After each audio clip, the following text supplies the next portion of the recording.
হাইয়ুন, তিনি চিরঞ্জীব, কারীম, তিনি মেহেরবান।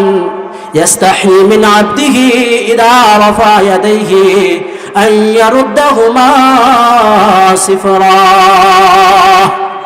ইয়াস্তাহি মিন আবদিহি মিন আবদিহি, আল্লাহ তাআলা বান্দা যখন আল্লাহ তাআলার দরবারে দুই কান হাত তুলে তখন তার হাতকে খালি হাতে ফিরিয়ে দিতে আল্লাহ তাআলা লজ্জাবোধ করেন। মুহতারাম হাজিরিন, আমি আপনাদের সামনে যে আয়াতে কারিমা তেলাওয়াত করেছি এবং যে হাদিস শরীফে পাঠ করেছি, এই আয়াতে এবং হাদিসের মধ্যে আল্লাহ তাআলা এবং রাসূলুল্লাহ সাল্লাল্লাহু আলাইহি ওয়াসাল্লাম বান্দাদেরকে দোয়ার প্রতি উদ্বুদ্ধ করেছেন। সাথে সাথে এই আয়াতের মধ্যে আল্লাহ তাআলার একটা বিশেষ গুণ উল্লেখ করা হয়েছে, সেটা হলো আল হাইয়্যু। আল্লাহ তাআলা চিরঞ্জীব, আল্লাহ তাআলা জীবিত, আল্লাহ তাআলার কোনো মরণ নেই, আল্লাহ তাআলার কোনো ধ্বংস নেই, আল্লাহ তাআলার কোনো তন্দ্রা নেই, আল্লাহ তাআলার কোনো গুম নেই, আল্লাহ তাআলার কোনো অলসতা নেই, আল্লাহ তাআলার কোনো দুর্বলতা নেই। আল্লাহু লা ইলাহা ইল্লা হুয়াল হাইয়ুল কাইয়্যুম লা তাখুযুহু সিনাতুন ওয়ালা নাওম। আল্লাহ তাআলা ব্যতীত আর কোনো মাবুদ নাই। লা শারীকা লাহু, আল্লাহ এক, আল্লাহ ব্যতীত কোনো মাবুদ নেই। কুল হুয়াল্লাহু আহাদ আল্লাহুস সামাদ লাম ইয়ালিদ ওয়া লাম ইউলাদ ওয়া লাম ইয়াকুল লাহু কুফুয়ান আহাদ। আল্লাহ এক, আল্লাহ ব্যতীত কোনো মাবুদ নাই। সুতরাং মুহতারাম হাজিরিন, দোয়া কবুলের ক্ষমতা একমাত্র কার? আল্লাহ তাআলার। দোয়ার কবুলের ক্ষমতা অন্য কারণে, দোয়া কবুলের ক্ষমতা কোনো বাবার নেই, দোয়া কবুলের কোনো ক্ষমতা মাজারের নেই। একমাত্র দোয়া কবুলের ক্ষমতা হলো আল্লাহ রাব্বুল আলামিনের। কারণ মানুষ এমন ব্যক্তির কাছে কিছু চায় যার দেওয়ার মতো কোনো ক্ষমতা আছে। এমন ব্যক্তির নিকট চায় যে জীবিত, যে দেওয়ার মতো সামর্থ্য রাখে। মানুষ মৃত ব্যক্তির কাছে চায় না, চাইলে মৃত ব্যক্তির নিকট পায় না। তাই মুহতারাম হাজিরিন, বড় আফসোস লাগে, আমরা মাজারে মাজারে গিয়ে বাবার দরবারে চাই, বাবা গো আমার সন্তান নাই, আমার একটা সন্তান দাও, বাবা আমার কাজটা হচ্ছে না, আমার একটা কাজটা সম্পাদন করে দাও। বড় আফসোস লাগে ওই সকল ব্যক্তিদের উপর যারা নিজেরা খড়কুটা দিয়ে, বাঁশ দিয়ে যারা নিজেদের মাবুদকে তৈরি করে তাদের নিকট দোয়া করে এবং তাদের উপাসনা করে। আল্লাহ রাব্বুল আলামিন সূরা রা'দের 14 নম্বর আয়াতের মধ্যে এই সম্পর্কে আল্লাহ তাআলা বলেন, লাহু দাওয়াতুল হক ওয়াল্লাযীনা ইয়াদউনা মিন দুনিহি লা ইস্তাজিবুনা লাহুম বিশাই'in ইল্লা কাবাসিতি কাফাইহি ইলাল মা ليبلغ فاه وما هو ببالغه وما دعاء الكافرين إلا في ضلال।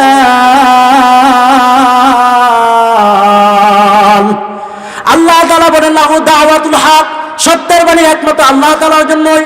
ওয়াল্লাযীনা ইয়াদউনা মিন দুনিহি, যারা আল্লাহকে বাদ দিয়ে অন্যকে ডাকে, বাবাকে ডাকে, রেজবিকে ডাকে, আটরশিকে ডাকে, দেওয়ানবাগিকে ডাকে, সমগঞ্জকে ডাকে, তাদেরকে উদ্দেশ্য করে আল্লাহ তাআলা বলতেছেন, ওয়াল্লাযীনা ইয়াদউনা মিন দুনিহি, যারা আল্লাহকে বাদ দিয়ে ডাকে, লা ইস্তাজিবুনা লাহুম বিশাই'in, তারা তাদের বিন্দু পরিমাণও তাদের ডাকে সাড়া দেবে না।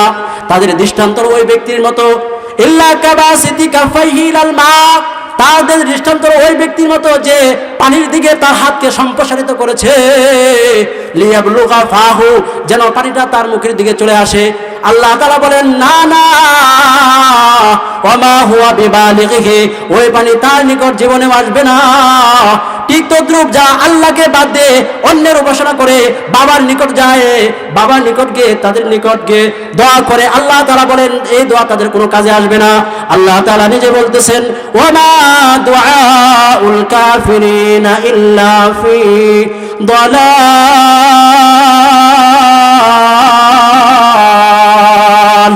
কাফেরদের দাবি, কাফেররা যাদেরকে আহ্বান করে, এই আহ্বানটা একমাত্র ভ্রান্ত, একমাত্র পথভ্রষ্ট।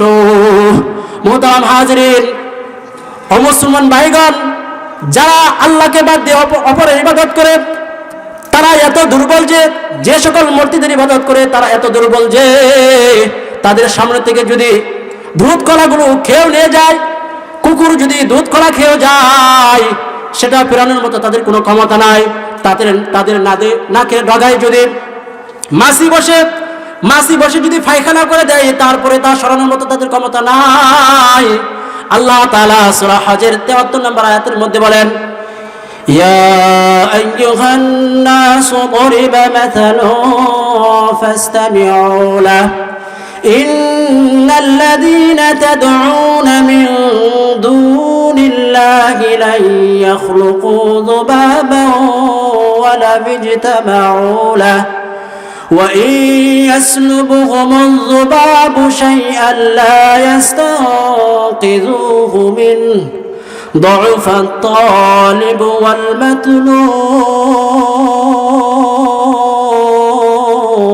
والمطلوب يا أيها الناس ضرب مثل فاستمعوا له হে মানুষ সকল, তোমাদের সামনে একটা দৃষ্টান্ত পেশ করা হলো। ফাস্তামিউ লা, এই দৃষ্টান্তটা তোমরা মনোযোগ সহকারে শ্রবণ করো। ইন্নাল্লাযীনা তাদউনা মিন দুনিল্লাহি লা ইয়াখলুকু যুবাবান ওয়া লা ইয়াজতামাউ লাহু, নিশ্চয় তোমরা আল্লাহকে বাদ দিয়ে যাদেরকে ডাকো, তারা সকলে মিলে যদি চেষ্টা করে তাহলে তারা একটা মাছি বানানোর মতো তাদের কোনো ক্ষমতা নেই। ওয়া ইয়াসলুবুহুমুজ যুবাবু শাইআন লা ইয়াস্তানকিযুহু মিন, তাদের কাছ থেকে যদি মাছি কোনো জিনিসকে ছু মেরে নিয়ে যায় তাহলে তা প্রতিহত করার মতো তাদের কোনো ক্ষমতা নেই। আল্লাহ তাআলা বলতেছেন, আরে বনি আদমের দল, দুউফাত তালিব ওয়াল মাতলুব,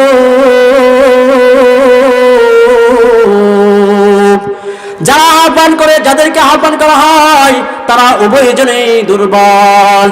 মুহতারাম হাজিরিন, তাহলে কাকে ডাকতে হবে? এমন এক ব্যক্তিকে ডাকতে হবে, এমন এক ব্যক্তির নিকট দোয়া করতে হবে যিনি সব কথা শুনেন, যিনি সব কিছু দেখেন, যিনি সদা সর্বদাই বিরাজমান, যিনি সদা সর্বদা উপস্থিত থাকেন, যাকে ডাক দেওয়ার সাথে সাথে ওই ডাকে সাড়া দেয়, যিনি সাহায্যের চেয়েও বেশি নিকটে থাকেন। আল্লাহ তাআলা নিজে বলতেছেন, ফালাউলা ইযা বালাগাতিল হুলকুম ওয়া আনতুম হিনাইযিন তানজুরুন ওয়া নাহনু আকারাবু ইলাইহি মিনকুম ওয়ালাকিন লা তুবসিরুন। যিনি সাগরের চেয়েও কাছে থাকেন সেই রবকে ডাকতে হবে, যিনি সমুদ্রের ভিতরে মাছের পেট থেকে ডাক দিলে যিনি আওয়াজ শুনেন, যিনি নমরুদের আগুনের ভিতর থেকে ডাক দিলে শুনেন, যিনি তুর পর্বতের উপর থেকে ডাক দিলে যিনি শুনেন, যিনি বদরের প্রান্তরে সেজদারত অবস্থায় ডাক দিলে যিনি শুনেন, তিনি হলেন আল্লাহ। তিনি কে? আল্লাহ। সুতরাং তার নিকটে কি করতে হবে? দোয়া করতে হবে। রহমতে আলম নবী সৈয়দুল আম্বিয়া নবী আখিরি জামানা, পাপী তারাইতে গেলেন সোনার মদিনা। মুহতারাম হাজিরিন, কাকে ডাকতে হবে? আল্লাহকে ডাকতে হবে। আল্লাহ তাআলার নিকট দোয়া করতে হবে, কারণ আল্লাহ তাআলা আমাদের দোয়া কবুলের ব্যাপারে প্রতিশ্রুতি দিয়েছেন। যেমন আল্লাহ রাব্বুল আলামিন সূরা বাকারার 186 নম্বর আয়াতের মধ্যে আল্লাহ তাআলা বলেন, ওয়া ইযা সাআলাকা ইবাদি আন্নী, ওগো মুহাম্মদ সাল্লাল্লাহু আলাইহি ওয়াসাল্লাম, ওয়া ইযা সাআলাকা ইবাদি, যখন আপনার নিকট আমার বান্দাগণ আমার সম্পর্কে প্রশ্ন করে তাদেরকে বলে দেন, ফা ইন্নী করিব, নিশ্চয় আমি তাদের নিকটে রয়েছি। ফাইন্নী করিব উজিবু দাওয়াতাদ দাঈ ইযা দাআন, যখন কোন আহ্বানকারী আমাকে ডাকে আমি তার ডাকে সাড়া দেই। সুতরাং যেহেতু আমি তাদের ডাকে সাড়া দেই, ফালইস্তাজিবু লি, তারাও যেন আমার ডাকে সাড়া দেয়, ওয়াল ইউমিনু বি, এবং আমার প্রতি বিশ্বাস স্থাপন করে। কেন আমার ডাকে কেন সাড়া দেবে? লাআল্লাহুম ইয়ারশুদুন, যেন তারা হেদায়েত প্রাপ্ত হতে পারে। তো মুহতারাম হাজিরিন, কাকে ডাকতে হবে? কার নিকট দোয়া করতে হবে? আল্লাহ তাআলার নিকট দোয়া করতে হবে। কার নিকট চাইতে হবে? আল্লাহ তাআলার নিকট চাইতে হবে। আল্লাহ তাআলা দয়ার সাগর। আল্লাহ তুমি দয়ার সাগর, আল্লাহ তুমি দয়ার সাগর, রহমানুর রহিম, তোমার দয়াই পূর্ণ আমার সারা নিশিদিন। তোমার দয়াই পূর্ণ আমার সারা নিশিদিন। তোমার কাছে সকল চাওয়া দুদিন আগে পরে, তোমার কাছে সকল পাওয়া সবই তোমার থরে। তোমার কাছে সকল চাওয়া দুদিন আগে পরে, তোমার কাছে সকল পাওয়া সবই তোমার পরে। তোমার পথে চললে সবাই আসবে যে সুদিন, তোমার দয়াই পূর্ণ আমার সারা নিশিদিন। তুমি পারো করতে মোচন অভাব দুঃখী লোকের, তুমি পারো করতে মোচন অভাব দুঃখী লোকের। তোমার কাছে চাই যে পানা আমরা প্রতিদিন, তোমার দয়াই পূর্ণ আমার সারা নিশিদিন। তো মোহতারাম হাজরিন, কার নিকট চাইবো আমরা? আল্লাহ তাআলা নিকট চাইবো। আমাদের যে প্রয়োজন হয় না কেন সেই প্রয়োজনটা আমরা কার নিকট পেশ করব? আল্লাহ তাআলার নিকট কি করব? পেশ করব। এখন আমাদের কথা হলো যে আমরা তো আল্লাহ দরবারে অনেকবার চাইতেছি, জীবনের শুরু থেকে এই পর্যন্ত আল্লাহ নিকট চাইতেছি, কিন্তু আমরা তো কোনো ফলাফল পাইতেছি না। মোহতারাম হাজরিন, এর কারণ কি? এর কারণ হলো আগে প্রবেশপত্র জমা দিতে হবে, আগে অ্যাপ্লিকেশন জমা দিতে হবে, আগে আবেদনপত্র জমা দিতে হবে, এরপর অপেক্ষা করতে হবে, এরপর অপেক্ষা করতে হবে। তাড়াহুড়া করে চলবে না, এটা হলো দুনিয়ার নিয়ম। ঠিক তদ্রূপ আল্লাহ তাআলার নিকট দোয়া কবুল হওয়ার জন্য কিছু শর্ত শারায়াত রয়েছে। ওই শর্ত শারায়াতগুলোর প্রতি যদি আমরা লক্ষ্য করি তাহলে আমাদের দোয়া কবুল হবে, আর যদি আমরা ওই শর্ত শারায়াতের প্রতি লক্ষ্য না করি তাহলে আমাদের দোয়া কবুল হবে না।